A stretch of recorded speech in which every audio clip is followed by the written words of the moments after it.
प्रिय छात्रों, कविकुल गुरु कालिदास का अगला पैराग्राफ पढ़ाने जा रहा हूँ। उसके अर्थ को ध्यान से सुनो। कालिदास काव्येषु अंगीरसः श्रृंगारो अस्ति। कालिदास के काव्यों में मुख्य अंगीरसः माने मुख्य रस, श्रृंगारो अस्ति श्रृंगार रस है। कालिदास काव्येषु अंगीरसः श्रृंगारो अस्ति। कालिदास के काव्यों में मुख्य रस श्रृंगार रस है। तस्य पुष्ट्यर्थम, उसकी पुष्टि के लिए करुणादयो अन्य रसाः अंगभूता, उसकी पुष्टि के लिए करुण आदि अन्य रस अंगभूता माने स्वीकार किए गए हैं।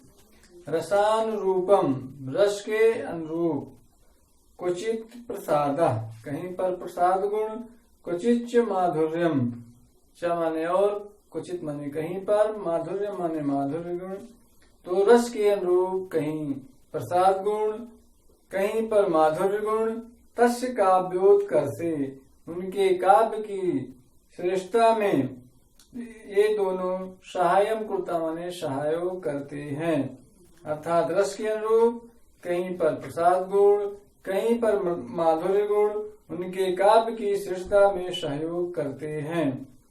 वैदर्भी रीति, वैदर्भी रीत कालिदासस्य, कालिदास के काव्यों में बागवस्येव सर्वत्रानुवर्तते। बागवस्येव वाणी के वश में होती हुई सर्वत्र अनुवर्तते, सर्वत्र अनुसरण करती है।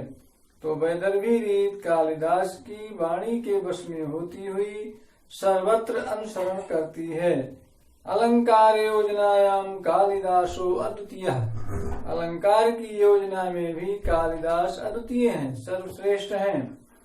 यद्यपि उपमा कालिदासस्य इति उक्ति, यद्यपि उपमा कालिदासस्य, यह उक्ति अर्थात यह कथन उपमा योजनायाम, उपमा अलंकार की योजना में ही कालिदासस्य वैशिष्ट्यम आख्यात, कालिदास की वैशिष्ट्यम आख्यात विशेषता का वर्णन है। तथापि फिर भी उत्प्रेक्षार्थांतरन्यासादीनाम अलंकाराणाम, फिर भी उत्प्रेक्षार्थांतरन्यास आदि अलंकारों का विनियोग माने प्रयोग तेनातियु सहजतया कृता, तेन माने उनके द्वारा अर्थात महाकवि कालिदास के द्वारा सहजतया कृता, अत्यधिक सरल ढंग से इन अलंकारों का प्रयोग भी किया गया है। तो उपमा अलंकार के लिए कालिदास प्रसिद्ध है, क्योंकि कहा गया है कि उपमा कालिदासस्य भारवेरर्थ गौरवम दंडिनः पदलालित्यम माघे सन्ति त्रयो गुणम। तो रघुवंश महाकाव्य में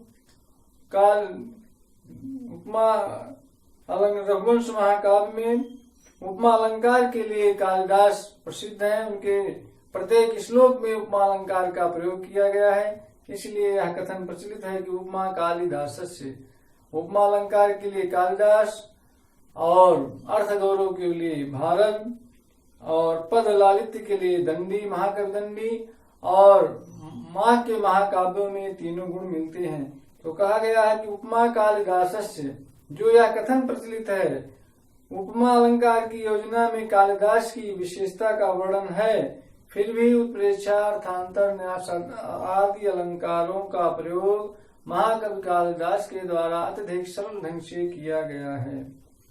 कालिदासस्य नाट्यकृतिश, कालिदास की नाट्य रचनाओं में विशेषता, विशेष रूप से शाकुंतले, अभिज्ञान शाकुंतल नाटक में वस्तु विन्यास अनुपमा, वस्तु विन्यास कथा वस्तु का प्रयोग अनुपम है।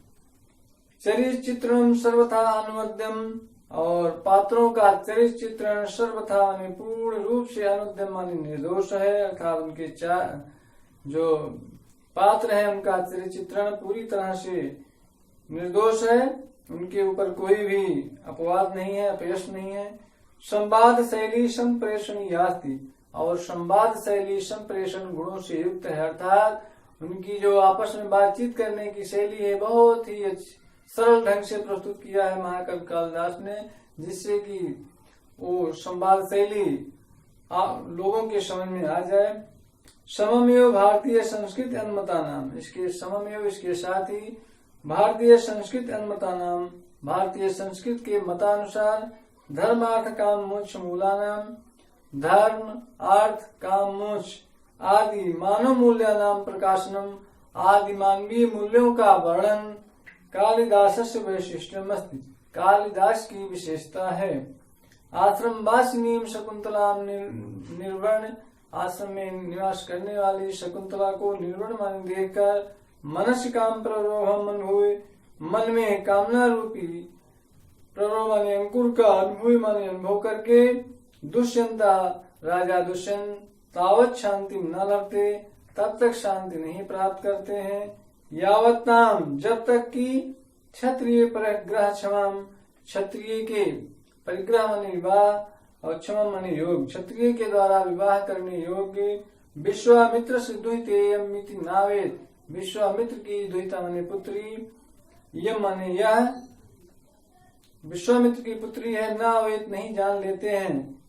तो तावत शांति न लगते, तब तक शांति नहीं प्राप्त करते हैं। यावत नाम क्षत्रिय परिग्रहम विश्वामित्र दुहितेयमिति नावेद, अर्थात जब तक क्षत्रिय के द्वारा विवाह करने योग विश्वामित्र की पुत्री है यह नहीं जान लेते हैं।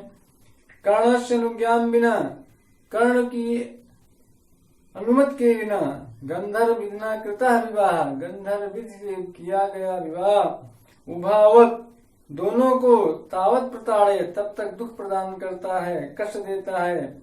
यावत, जब तक एकता शकुंतला, जब तक एक तरफ शकुंतला मारीचाश्रमे, मारीच ऋषि के आश्रम में तपश्चरणे, तपस्या के आचरण से अवज्ञा जनितम कलुषम नाचालित, अपमान से उत्पन्न पाप को नहीं धो डालती है। अपरतः, और दूसरी तरफ दुष्यंता अंगुलीय लाभ है, दूसरी तरफ दुष्यंत अंगुलीय लाभ है माने अंगूठी मिलने से लब्ध स्मृति, स्मृति पाकर अर्थात अंगूठी मिलने से उनको याद, शकुंतला की याद आ जाने से प्रथम पीड्यमाना, अत्यधिक दुखी होते हुए प्रायश्चित्ताग्नो आत्मशुद्धि न करते, प्रायश्चित रूपी यज्ञ में अपनी आत्मशुद्धि नहीं कर लेते हैं। तदनंतरम यो, और उसके बाद ही तयो दाम्पत्य प्रेमम, उसके बाद ही उन दोनों का दाम्पत्य प्रेम निष्कलुषम भवति, निष्पाप होता है अर्थात पाप रहित होता है। पुत्रोपलब्धौ च परिणमते, और पुत्र की प्राप्ति में प्रतिफलित होता है। तो इस प्रकार कवि कुलगुरु कालिदास इस पाठ में एक पैराग्राफ बचा है जो कल पूरा हो जाएगा। इसके बाद इस पाठ का सारांश और इसका अभ्यास प्रश्न उत्तर भेजा जाएगा। धन्यवाद।